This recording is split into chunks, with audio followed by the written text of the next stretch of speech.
วัสดีครับก็อยู่กับผมแบงค์นะครับผมวันนี้ก็จะพอดีได้สโคปใหม่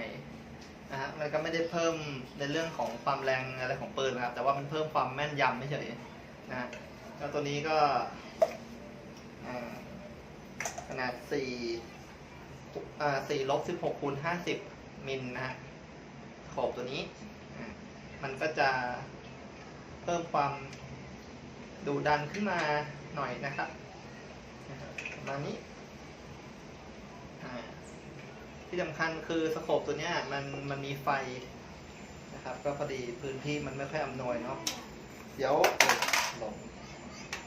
ววันนี้นะครับ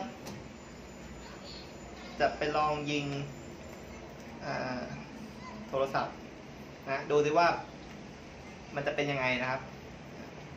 พอดีผมเดี๋ยวค่อยไปหามาเพิ่มอันนี้มันจอมันแตกหมดแล้วมั